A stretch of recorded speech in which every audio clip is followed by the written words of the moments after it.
Welcome back again to the Convening For Equality podcasts. We are here once again discussing issues of importance. And with us today we have a different set of guests, but again, not a different set of guests. Some of us were here last time. My name is Geoffrey. I'm your host for today. And I'll ask the guests to introduce themselves, please, starting with the gentleman on my right. I'm Henry Biansi, an advocate and one of the lawyers representing the petitioners in Constitutional Petition number 14 of 2023. Okay, my name is Ophelia. I'm a feminist activist and human rights lawyer, and I'm very excited to be here. My name is Pepe Julian Onziema. I was here last time and I'm back. I'm an activist, lots of things, but I'm happy to be back. Thank you. Okay, so today we're at a certain point in the struggle. I think we all know what struggle I'm talking about. We're at a certain point in the struggle. We've moved a certain distance. We are about to end the year in which part of the struggle started. The struggle could have started earlier, but the anti-homosexuality law was enacted this year in May. We've prepared legally just to know where we are right now. I'm going to ask Henry to educate us on what we've done. Are we in court? Has court said anything? Have dates been set? Other dates been set? Henry, you're welcome. Thank you very much, Jeff. So far, I would say there is progress as far as the constitutional petitions are concerned. We are among the few lucky litigants that, having filed this petition end of May, we were able to have them fixed, at least for the pre-trial sessions, sometime last month. That was October. So far, we have concluded the pre-trial conferencing before the registrar. Forgive me for interrupting you, Henry. Just for the non-legal minds, what is a pre-trial stage? The pre-trial is where we appear before a registrar, basically to inform court that all the pleadings and necessary paperwork is on file. Then the lawyers from both sides, that is the petitioners and the Attorney General, agree on the issues for determination before the court. And also the court gives timelines within which to file any other additional documents. For instance, if you have additional witnesses to add. But as I speak now, for Constitutional Petition number 14, it was closed before the registrar and it has been forwarded for further management to the Deputy Chief Justice. So we are hopeful that any time from now we shall be summoned for hearing. The only challenge is we have a number of applications that came in between. We have people who have applied to join as friends of court in law, what we call amicus. And basically those ones are on our side. Mm-hmm. They want to add more value to the petitions. Right. Then we also have problematic people that have along the way attempted to join as respondents. Mm-hmm. We wonder how. One of the people is Pastor Semper. He applied to be joined as a respondent, which application we vehemently opposed, and we are hopeful that to be thrown out of court. So the challenge we have is those applications. Mm-hmm. They will sort of prolong the hearing. If they were not there, then we would be assured that in the near future we would have a hearing date. Mm-hmm. But that notwithstanding, we are hopeful. We've seen at least progress. How long do you think this is all going to take? If you start counting from the time the law was enacted. We are hopeful that by at least mid-November or early December we can have a hearing date for the petition. Because there is one of the amicus applications that was filed was given a date for mention around 10th of November. Okay. So it means the petition cannot be forwarded before a panel of justices when they are pending applications before the registrar. So we are hopeful that once these applications are closed before the registrar, the file will be forwarded for further management and conferencing before now a panel of justices, which will be a good step. All right. Okay, there we have it. So the law is still with us. We're still going to be dealing with it. But let's turn to the politics and the society. And I'm looking at you. I'm also looking around. I'm thinking, usually we have seen this happen before in Uganda, Ophelia, where during election times, somehow LGBT issues come into the fray. And you wonder, what is the connection, right? Apart from maybe you hear one or two members of the community wanting to stand for office, right? But you'll find prominent politicians or prominent people who are trying to stand, especially for the presidency, being accused of either being sympathetic to the LGBT community or even being part of the LGBT community, even when it is, I don't know whether it's always obvious, but when it is obvious that they are not, Yes. they will usually, the conversation will move in that direction. And then you'll hear politicians, I guess to buy votes, right? Mentioning that they will make sure that LGBT rights are not rights that are taken seriously in Uganda. We are approaching elections, not so long ahead. Some kinds of campaigns have started. People are moving around now trying to garner support.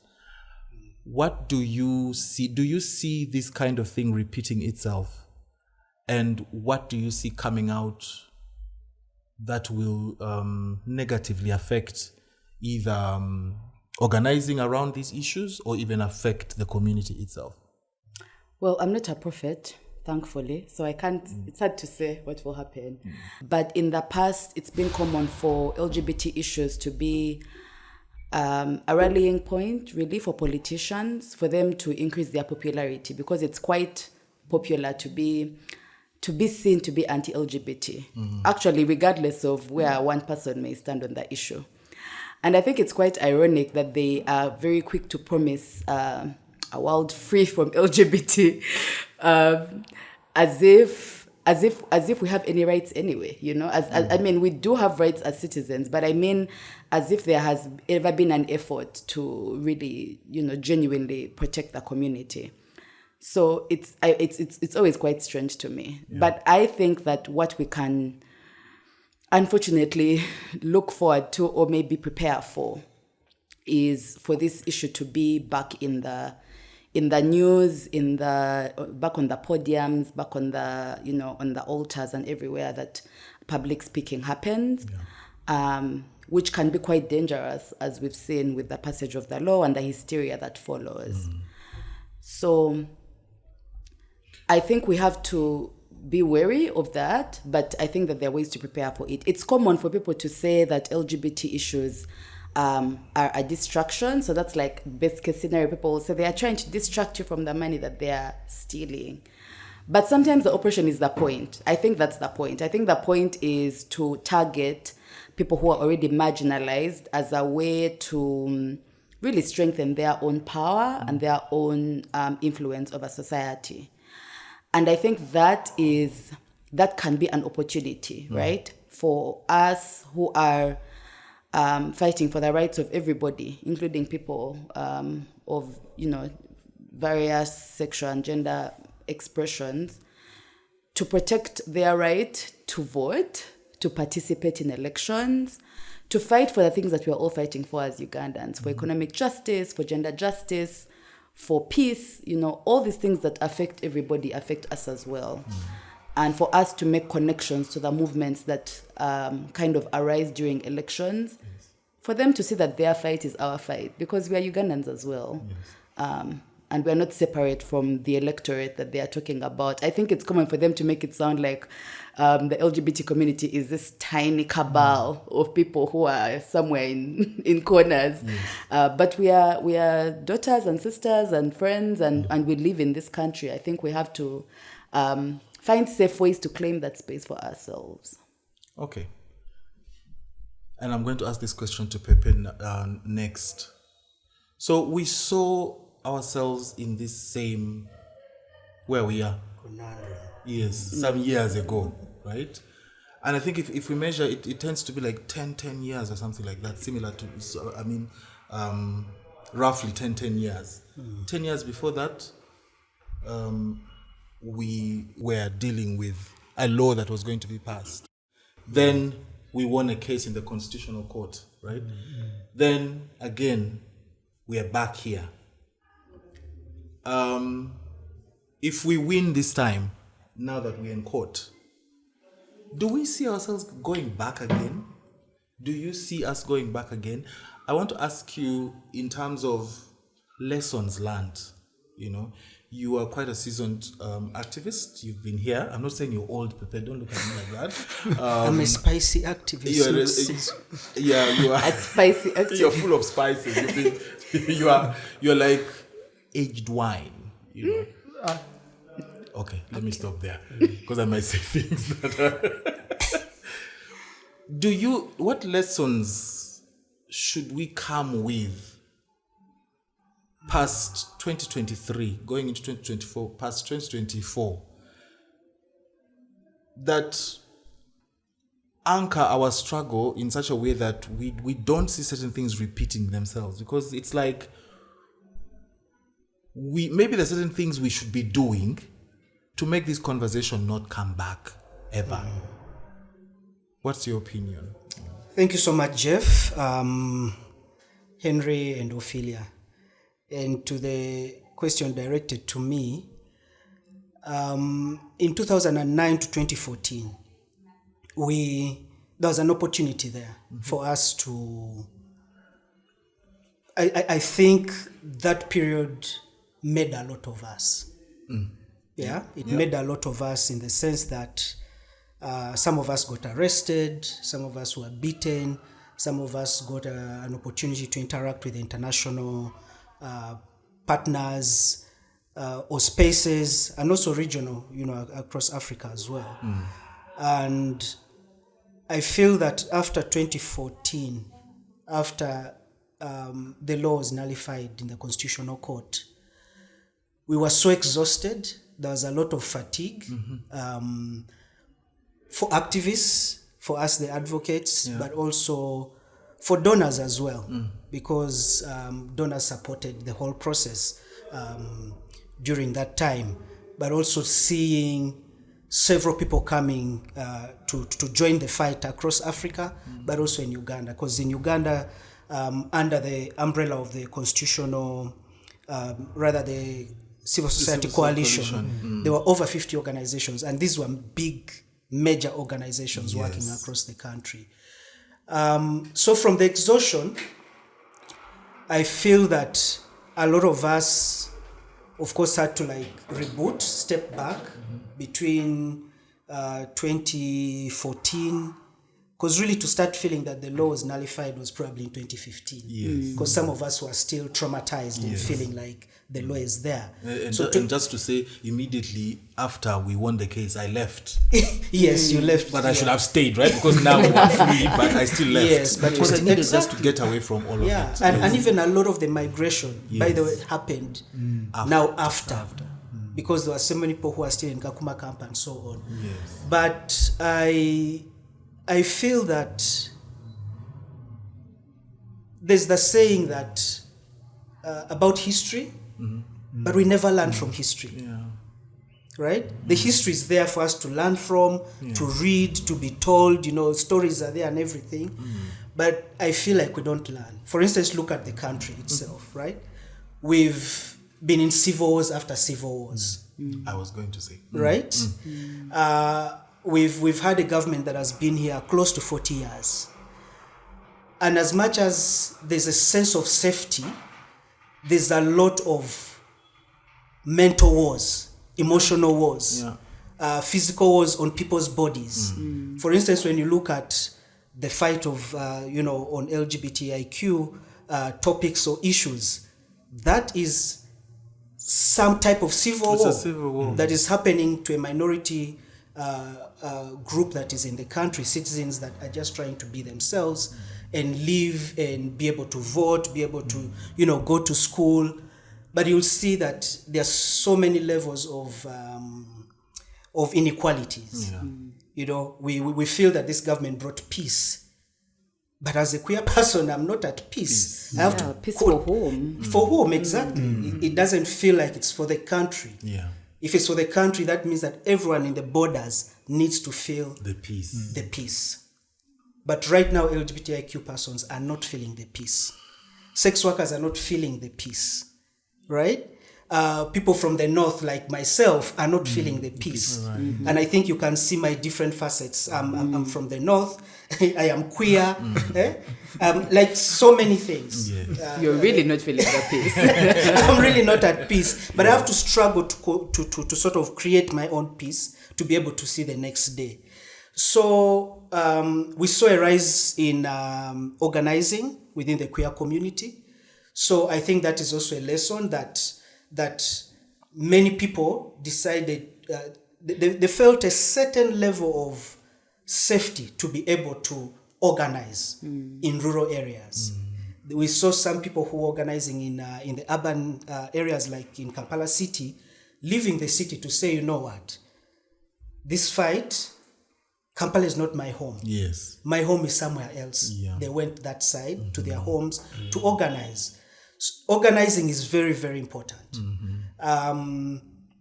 Recently, we were talking about silos and are they necessary, are they not necessary, and stuff like that.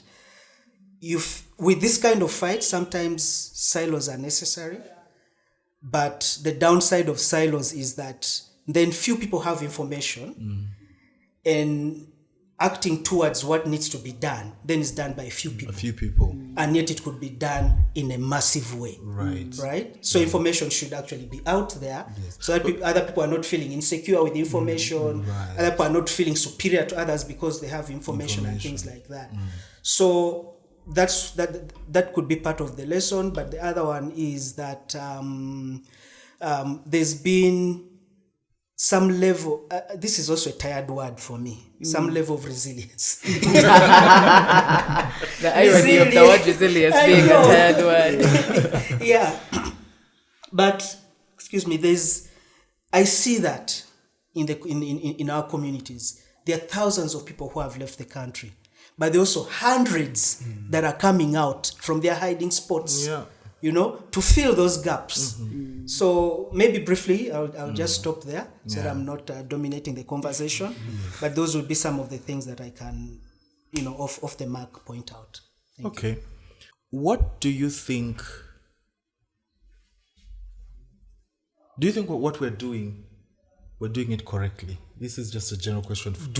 We are doing what? What exactly are we doing? What are we doing? We are going to court. Right? Activism. We are doing activism. We are coalescing under the CFE. We're doing things. Different individuals, but also organizations are doing things. We've split ourselves very well. We are like an army with what do they call the sections of armies? Battalions. You want to bring problems here. I don't know anything about armies. So we are spread out, and everybody is doing their part, And we've seen fruits of this. We've seen the World Bank statement. We've seen, the U.S. government telling us. We've seen African, solidarity with marches in South Africa and so on.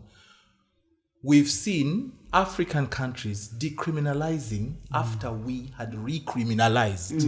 You see, I found that very strange. I thought someone said African presidents learn from each other, but this one said he wasn't in the WhatsApp group, I think. But we've also seen judiciaries in Africa in the milieu of all the kavuyo, all the confusion that's taking place in Uganda and all the anti-gender, anti-LGBTI campaigns going on. We've seen judiciaries making up their own minds. We've seen Kenya making up its own mind, the Supreme Court. We've seen Mauritius making up its own mind. And for Mauritius, it was particularly surprising that they did what they did at a time when the anti-gender movement is so high, so at its peak, right?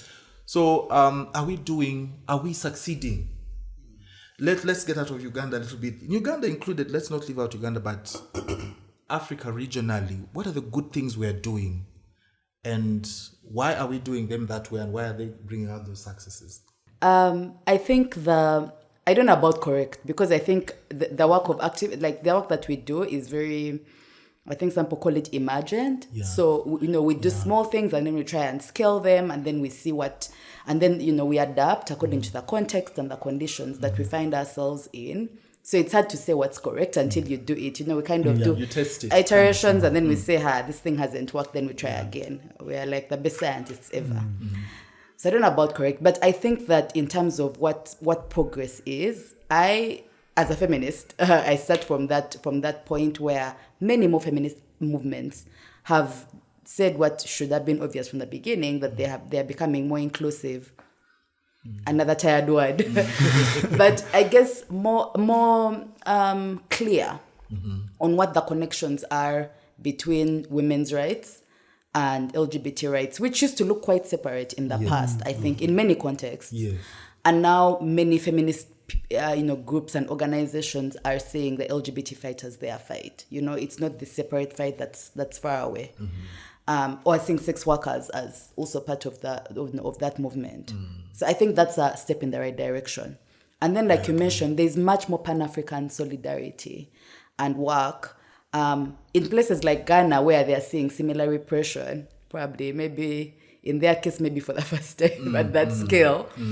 They have the pleasure and misfortune of being able to look at Uganda and draw some lessons, and we are able to make those connections. So I think that gives me hope. And then we're also seeing a lot of, from where I'm standing, change in attitude from younger people. Okay. I think many of us who are younger in a time when it was so normalized to be homophobic, but also when the society was much more closed and wasn't as globalized as it is now because of social media and TikTok and all these places.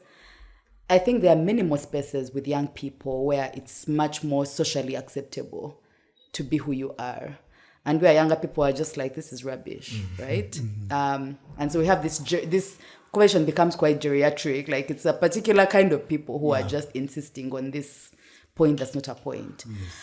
So I think those are the things that give me hope. Young people, feminist movements, and Pan-African solidarity. Just to add, yes, please. I want to bring it in from the point of view of from the legal perspective. The courts have embraced judicial activism, which wasn't there in the past. The courts thought their only role was to look at mortgages, contracts, and when it gets to human rights, they have a subsection of human rights. Then when it gets to LGBTQ rights, those ones are not human rights. I'm glad Pepe is here. In one of the cases that I like reading, Jacqueline Kasha, where the judge said this is not about homosexuality per se. So they tried to, in the past, they tried to run away from these rights. They would hide under privacy, freedom to liberty, but not address the elephant in the room. So the courts have embraced, and I think it's a bold step which we have to be proud of, and we are hopeful that our justices in Uganda will also take the same courage. We hope. Okay. So when you look at the courts in Kenya, in the Eric Gitari case, you see that they say no, association, you have a right to register. Now in Mauritius, they say no, the definition of sex in the constitution is not only restricted to female and male. It is broad. So why shouldn't Uganda adopt the same? So we have good examples from around the continent. They used to say, this is a Western thing. Let us now rely on our own authorities from the continent, and so we are hopeful there is progress. We're building, there's a certain term for it. Is it precedence? Precedent, yes. Precedent. Precedent. Okay, Precedence. Council Jeff. Pepe, you might want to answer also that question, but I have a particular question. I think in my own observation, I'm very observant. I even notice insects on the road. That's good. So, if I'm not mistaken, this is the first time we've had the World Bank, right? Come in and say, these are not according to our rules and regulations and whatnot, right? And real outright communicate that, bam, we're not going to allocate certain portions of money, or maybe the whole money, I don't know. And I noticed that this is one of the things that really drew people's attention. People started asking themselves, can we survive without World Bank? Because if people even now wanted to know, what exactly does the World Bank give us money for? Which I found good. Yes. Because initially people were like, whatever. Now people are asking, hey, that road. Oh, so the world, okay. People are seeing these things. How did you do it? I did it. The Why did you attribution do is it? happening. Okay. What do you think about this whole World Bank influence? Well, for a long time, I called myself a patriot because I love this country. I love to do things that develop this country. My small tax, my small per diems, I come and spend in this country because, when I pay my taxes, something will change, or I think something will change. And I have hope in that. I feel that over the years, so you see with the issue of homosexuality or LGBTIQ rights in this country and in Africa, they're always saying, oh, it's a Western thing. Oh, it's a Western thing. Oh, go to the West, get an island or stuff like that. But when you look at, and some people have called us supporters of colonialism, the neoliberalism, rather colonialism that is happening now. But I think it's our governments that are actually the agents of that system. Yes, if you have to dig deeper, because look, we've been trying to speak with them. We've been seeking dialogue with them. We've had dialogues with some really high-level people to explain the cultural and traditional cost, the financial or economic cost, the different types of costs to them, right? But they've not listened to us.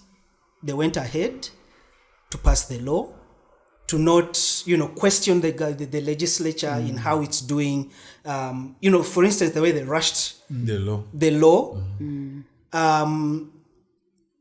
But we're like, put on brakes. Let's have a day at the committee to speak. Yes. But we need to be protected. There was no protection granted. And yet there was all that air hostility that was happening. And I've heard somewhere where they were like, oh, we invited them, but they didn't come. You invited us into the den of lions? Yeah. Where you could easily be lynched or humiliated. And there were people who actually wanted to lynch us. So how do we go and speak our truth there with our faces? I almost did. But then I was like, I'm not going to give them the luxury of my presence, right? So the dialogues, the movement in Uganda is about 20 years old, right? You can't say that we've not been attempting to speak to our authorities, but they are not listening to us. And when you look at the World Bank decision, that was the only time when the World Bank spoke. That's when the country started going berserk and wanting to know more information, which is a nice thing because the whole time they didn't mind.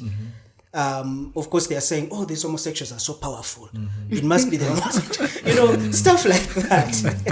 Yet it's not even about power. But- It's just but just people who imagine- understand the basics of But just imagine, if at all we are that powerful, if our country tapped into that power, Yes. how powerful would our Would we country be? be? Right? Now, we don't work in silos. We are not an island as Uganda. We receive donor funding, and a lot of them have safeguards. Safeguards on non-discrimination, on equality, and inclusion, and all those things. So by the time our country takes money, of course they sign contracts. Right. And the safeguards are there in those contracts. What happens when you breach a contract? Right? Yeah. The other party is at liberty to terminate. Terminate. Right? Yes. And the World Bank had several conversations with our government. Several conversations. The one thing that was coming out is that, no, the law is there, but it's not being implemented. We came up with a report of Which is a lie. over 300 cases of violations, from evictions, blackmail and extortion, physical harm, rape, and so on. And the three, I was part of the strategic response team that compiled that report. Actually, we have close to 700 cases, but the ones that were verifiable, that we can actually point to a police station, point to a perpetrator, were about 300, and that is alarming. And if it's not alarming for our government to think that, oh no, they've made those up. We said, if we've made them up, let's sit at the same table and we show you. That opportunity has not come. And we're still engaging with the World Bank. I really, when you talk about the World Bank, the term that usually comes is sanctions, right? I'm not for that. But when you enter a contract with someone and their terms are very clear, you have to Comply. you have to comply. Yes. And when you don't, they have the right to question you. Yeah. Why you're not? Yes, and why did we go there? Yes. One of the things we saw happening, I don't remember the year exactly, when the the World Bank fund for constructing roads was given to Uganda. Most of them are Chinese constructors, right? So there was a lot of sexual abuse of very young girls, massively. Most of them were left pregnant, maimed because of unsafe abortions or forced unsafe abortions by their perpetrators. This is in Uganda. In here. Uganda. There was a petition to the World Bank, and the World Bank acted.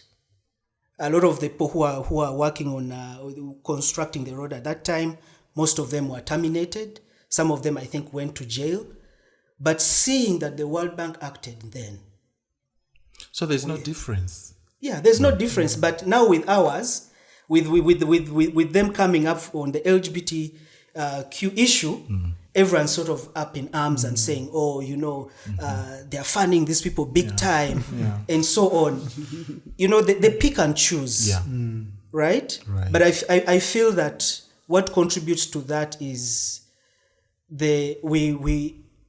Bob Marley, emancipation of the mind. Our ability, the way our education system is, I think the ability, teaching you how to think outside the box, I think was limited to lawyers. Right? Not all of them. Also, not all of them, right? But we don't think.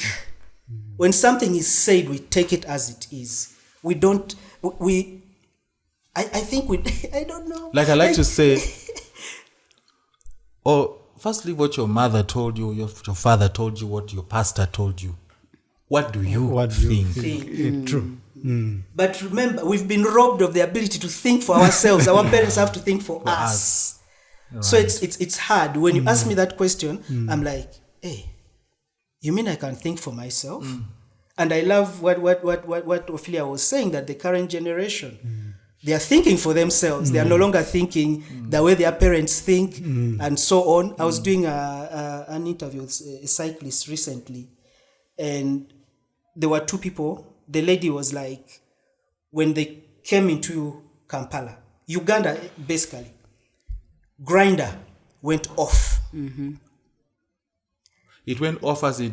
Like it was off, showing there are so many. Or it was showing. It was showing, not off like no connectivity, but the connectivity was breaking. It was full. It was overwhelming. And they were like, "But how is Uganda like this when Grindr is beeping at every second to say that people who own Grindr are so many where they are available, right?" That was one. Then two.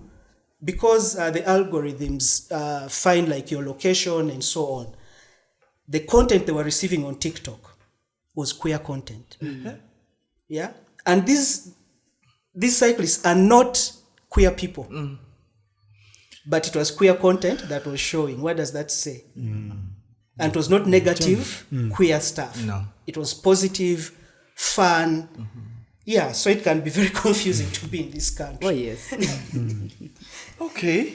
If I may add, yes, just a point to the issue of World Bank. These are international relationships. And at the international level, we don't have a police, we don't have military.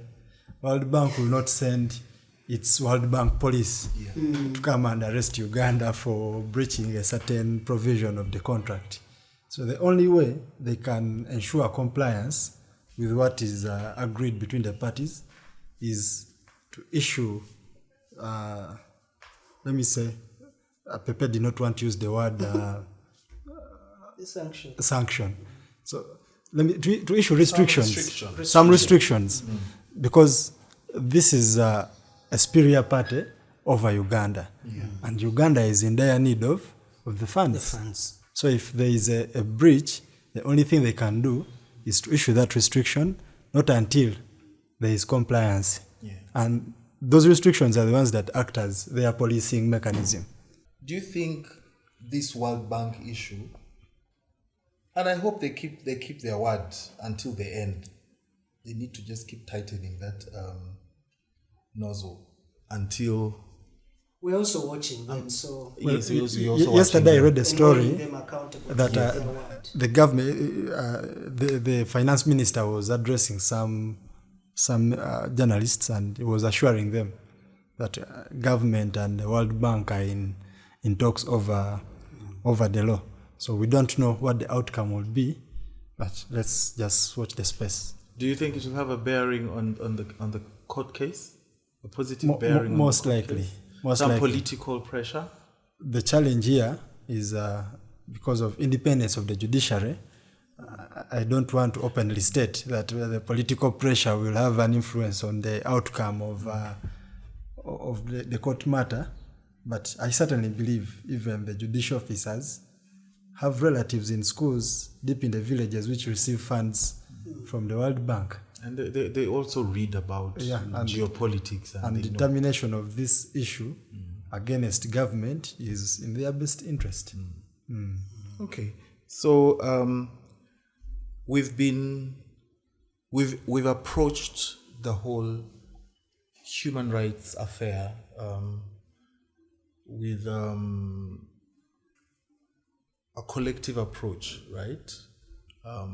Many years ago, it would have been difficult to find a lawyer, because everybody here, doesn't matter whether it's a doctor, a lawyer, has been socialized a certain way, unless they lived in London from the age of 5. And the ones who lived in London. I've not been to London. Yes. I guess sometimes certain people are just born different. There's certain people whom you see. Sometimes when I'm observing, when I meet new people with open minds, I first give them some space. Like, let me observe a little bit more. Are they really open-minded, or there's something they want? Yes. True.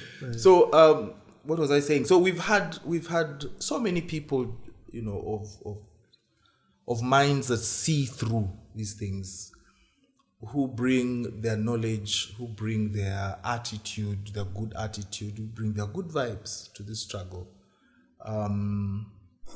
Are we going to work more to bring more like-minded people on board, whom have we missed out? Whom do we need to talk to? This time around was the first time I saw as many newspaper opinion pieces from people I didn't expect to be that vocal in support of these issues. But I also saw the newspapers open up. I actually inquired why there was there seemed to have been a restriction then before 2014, and why there seems to be no restriction now. And I was told there was actually no official restriction. Is that true? I don't know. So I guess to close, I just want to see. I like to see what the rest of you are all doing. I like to sit back and say, oh, they're doing a good job. Everything is okay. Oh, Pepe is at the World Bank saying this. That's good. Kudos, Pepe.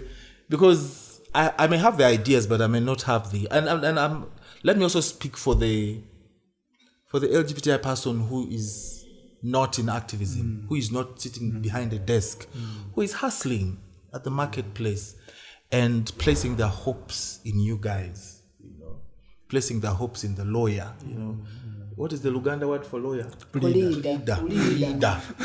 The person who pleads for you. Is that it? That's the interpretation. Yeah. So speak to the kuchu wananchi, to the LGBT wananchi. Are people safe? What other good things are coming? The only assurance I want to give the members of the community is that even if we nullified this law tomorrow, the environment in which we are is not conducive, and they still need protection. Okay, that's a good one. There will be continuous attacks. There will be continuous discrimination in provision of services. So but at least there will be no going to jail. True, not going to jail, but a mob does not know about jail. Of course. They can lynch you to death. So this means they still need more legal protection. We should not give up on litigating rights and violations of LGBTQI persons. So as a lawyer, our commitment is we should be available at all times to address some of these violations. Even if it is individual. Even if it's at an individual basis. To be able to complain to and you help them. Rightly stated. Okay. Yeah. Okay. Yeah, that's such a good reassurance, and I think that is a point that we have to really. I would like to emphasize that people cannot be illegal. There's no such thing as an illegal person, and I think LGBT people are often pushed. Societally. Pushed to the margins, to the point where they think that they can't access a basic human right, like to be free from violence. So to underscore that LGBT people, regardless of how unfriendly the law is to us, we must continue to engage with it, and to push the envelope of what a human right is, because it can be a human right if some humans don't have access to it. So I think the other thing, and you mentioned the anti-rights groups, which have been with us from the beginning. In fact, I once said in a conversation, someone said, we often talk about backlash and we talk about the fact that we've made progress and now we are moving backwards, right? But the reality is that the stances that anti-rights movements take are actually quite old. They have actually been the norm, like the nuclear family or the gender binary. Those are really old ideas that they are trying to revamp. Anti-abortion. Those are very, anti-abortion, I don't know. We'll have a longer discussion about that. Anti-family planning. At least that one. Yes, is also that old. one. Yes, quite old. Yes. And they have roots in much. So it's not that, in some ways, their efforts show that we are winning. That people's minds are actually changing about what a family is, what a gender binary is, and their protestation is really like the last size of a dying animal. Like the thing is over. That their world doesn't exist anymore, and they are trying to force us to recreate it, and we are building different worlds. Right. So I say, really like that analysis. yeah. So I wanted to just say that we know, like we are aware of the work that they are doing, and of course they have a right to organize as we do, but the times have changed and we are living in a different time, and we will continue to build the world that we want to see. We are not going to be stuck in these old ideas that have really served their purpose, if they ever had one. Right? Shade still exist. Yeah, so I wanted to throw some shade on Yeah, that. Yeah, so that anti-rights work is, doesn't go unnoticed, but we know that it's not as powerful as they want us to think. And also to add that I think we are really moving into a time where activism is happening everywhere. It's sometimes at some point some people are coming into the space partly just to like leech off of us and take some things and make political points and all these things. But activism is happening everywhere. It's happening in bars, it's happening in we are everywhere. We can't be contained. Even in church. Yes, it's happening everywhere. People are influencing the areas that they can. Yes. And I think that is work that we as the so-called mainstream activists or the visible activists are happy and able to support. If people are having their small book clubs and groups, and those are places that we can influence the way people think, so that when they are the next, they're not the future leaders, they are the leaders of now. The next permanent secretaries, the next ministers, the next presidents, the next will have will have some interaction with the ideas that we are putting across, and we'll be able to articulate them in different spaces. And the last point, which I would like to make, is that I think we have much more urgent issues to really coalesce around. Yeah. We were talking about war earlier, conflict. We're talking about resources. We're talking about climate. We're talking about we have much bigger fish to fry. So I think we have to make that point to people that we really need to move past these petty things and try to work for a world that our children can live in. Yes. And so I think our commitment as people who are addicted to activism work, who can't get help, we're trying to go to rehab, it doesn't work. I think that we have to. I have to say that we will continue to do this work, and to say to people who are in spaces which they think are not influential, they are influential. They have their families, they have their friends, they have their book clubs, they have their WhatsApp groups, and all those are places that you can change minds and hearts. Right. Ophelia, that's really great and amazing that you bring that to this conversation. It's true that so many people are doing what they can do in their own small spaces. There are maybe landowners who are selling land. There may be house owners. You might not know, you go to rent a house, but hey, this one is not chasing you away, and they are welcoming you. So people have their small, they have their micro contributions that they are doing, that they're putting towards the movement without branding themselves as activists. I think I want to part by saying that the fact that there's a community in Uganda, the fact that our own people are trying to push us away and we are resisting that, the very presence of resistance within the community is powerful, right? And it takes me a little bit back to the Women's March. Was that what they called it? Yes. And how, when I remember the people who are behind the scenes, there were so many queer people who are helping with that organizing. And then I would say who are organizing, who are actually leading the organizing.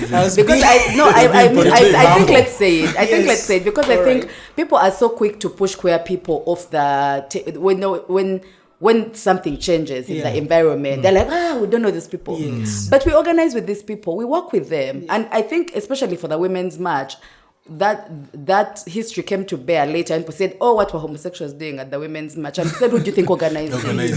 Who do you think organized it?" So I think that we have to. I think at some point we have to really insist and tell people we are the ones who are fighting for, because we're the most. This is the idea of intersectionality. That people who are the most marginalized, we who have the most to lose, we do the most work to secure rights for because people. we see marginalization elsewhere. Yeah, he mentioned Kasha's case. That's a seminal case in the right to privacy, the right to bodily autonomy. That was brought by a queer person. So I think we have to resist this erasure that people want to act like we've just appeared out of the blue, as if we've not been here working for everybody's human rights, for every single person's human rights. Anyway, sorry to interrupt. No. That is go a ahead. perfect That's a point of pain for me. Clearly, I'll work through that in therapy. So I'll let you go. Sorry, I triggered you, but it has triggered, information to that.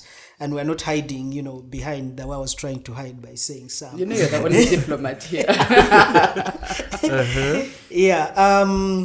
So mentioning that, I think whatever movements exist, and I'll in some of the private discussions with some of these officials, the former IGP noted when we were having dialogues, with the police force.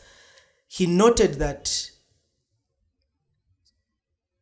I'm trying to quote him directly, but I can't remember every word, but he said, "You guys are so brilliant. I think you should join the police force." There's too much roughness there. We could do a lot with your minds. You're such brilliant organizers. He was so impressed, and he kept on calling us, for engagements. Several times, but him noticing that, and for him wanting to put it to state use, not good use, but to state use, conscription in simple terms. So I think the rest of the movements should have that mind, to say that if I have a queer person on my team, I might win more than I'm winning right now. Because we do to 100. Yes. Once the chance is there, we do it thoroughly. Yeah. The civil society movement, we've seen homophobia there. Very powerful. You can feel it. There's like a lot, right? But breaking ourselves to say, for me, I'm for women's rights. Lesbians are women. There are women who are not your version of woman, who are also women. When you say you're a women rights activist, you have to take care of this person's rights as well, who does not present the way you think a woman is supposed to be. So I see the importance of naming our movements or labeling ourselves, our activism. But the overarching or the backbone of our work should be that we're all humans and push for each other's and everyone's rights, right? Across the table. When this law was coming up, we spoke to different people. Yeah? But some people to date are not speaking to us. And they are using the cover of the law to say, eteka ligenda kunkwata. But as if they are usually law-abiding citizens. As People who even cross the red lights, they want to abide by this law. But now they are abiding by a law. And some of them are even evading taxes, probably. Many of them. So my point, an adulterer is not a crime. Adultery is a law. It's not a crime. It was removed. Sorry.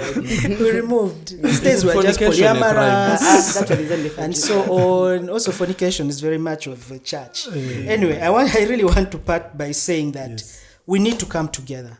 Let it not just be few organizations, few individuals who are coming together and amplifying the issues that we are standing for, but everyone, because this is not a homosexual issue.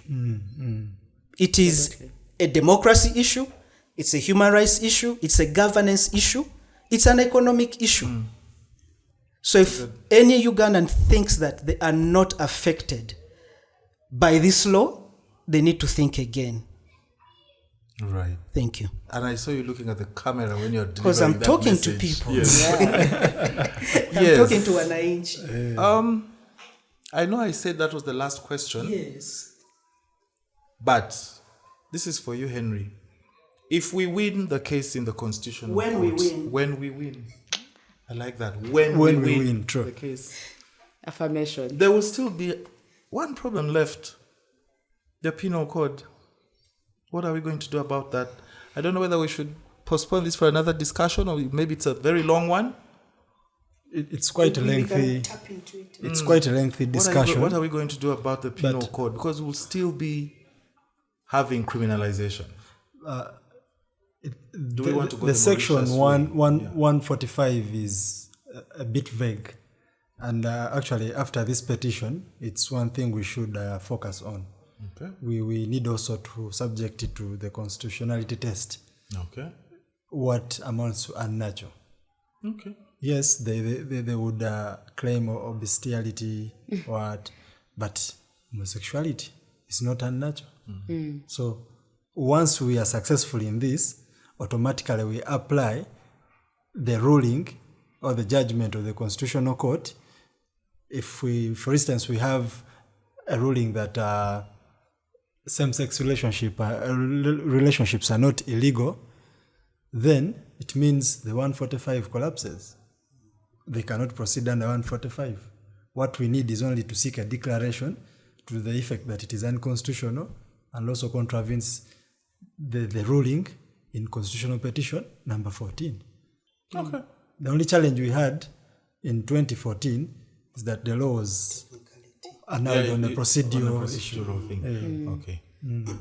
Yeah, and if I may, yes, I think that decriminalization discussion is quite controversial for obvious reasons that we know already. But I think it may be time for us to at least try, because as a start, that is a very important organizing point to rally around. So for better or for worse, this Anti-Homosexuality Act gives us a chance to talk about LGBT rights. What do they entail, to grow the body of discourse and, even opinions. Maybe the newspapers you saw wouldn't have published anything about LGBT rights on a random Tuesday. Yeah. But if it's the conversation of the day, then they publish it because it's timely and it's interesting. Right. So anyway, the thing is that I think it can be a really powerful way for us to organize around it. And also to draw, as Henry was saying earlier, from the decriminalization that's been happening across the continent, that's linked to ideas like decolonization. People want to decolonize until we reach that point. Now they know how to decolonize. For us to say, what is the purpose of having a law that's older than my great-grandparents on the books? Has no purpose. That was written for Victorian England, which England does not even have that law in their books anymore, right? So I think that there's a conversation there to be had about how responsive are our laws? How relevant is this in our time? Right. And I think that discussion is worth having, regardless of whether or not we think our chances are good at one level or another. Because Kenya is attempting it. Yeah. With interesting results so far. Yeah. Pepe, or are you okay? That conversation is a bit of a tricky one, but I believe that, and I think it's some of the conversation we had when we were going to court with petition 14, that why not file at once? At once. I know that's we were that ambitious, like we do everything now, right? Yeah, but the discussion is happening, but also what it brings to mind is maybe 12, 14 years ago, when one of the lawyers that we were hiring back then very expensively, yeah, they will charge you an arm and a leg. When we're, saying, what, let's go to law school. We represent ourselves. The person said, by the time you finish, you will be dead. There will be no community. So that thing broke my heart. David Kato was there, and we're like, and this is the person who's representing us. Like, what, a person who thinks we are basically corpses, but he's making money off our corpses. What the hell, right? But now, and this also speaks to the contribution people are making in their micro units, that we have queer people who are lawyering, right? So that is powerful. There's already a lot of change, and we've been talking about decriminalization for a long time. It feels like a sore thumb because we also have allies who have their own interests in this decrim thing. It's not about actually decrim, it is about how much money they will make if they take up on decrim. So that's one of the reasons we've been resisting it. But there've actually been some openings for us to be able to do that. But also over the years we've been building a body of work for us to get there. And the main thing for some of us who are saying, no, decrim, let's build on that. For us, it was that we need that to happen with Ugandan minds, right? Yes. So while we are changing one person at a time, it's slow, but that person is also changing another person's mind. Yes. So once Ugandans, and the comparison was with South Africa, right? For them, their decrim and writing those beautiful laws that on their books happened at the time when everything had to go. Yes. Any form of decrim, of oppression was being cleaned out. Yes.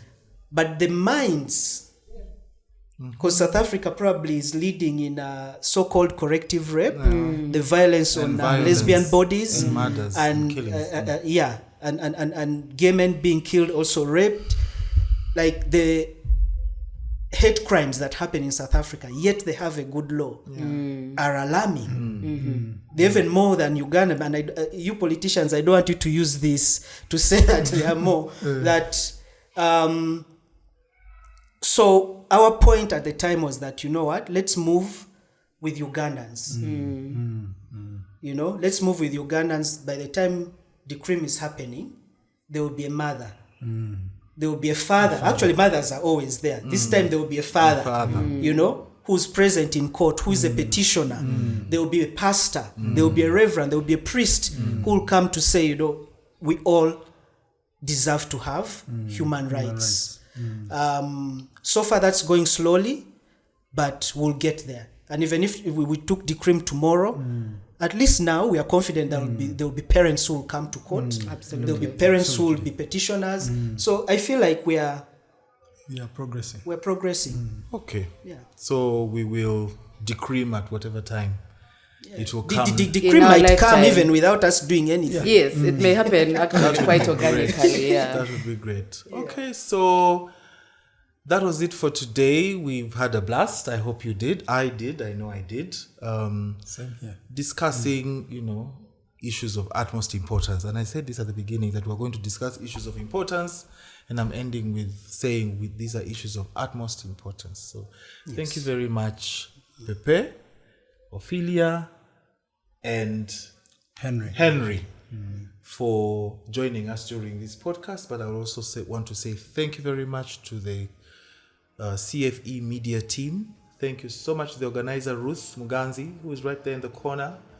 Thank you for organizing this, and thank you for directing the movie, the discussion, the conversation. Last time, Pepe reminded us we should always call it a conversation. That's why we have it here in this beautiful living room. Until next time, bye-bye.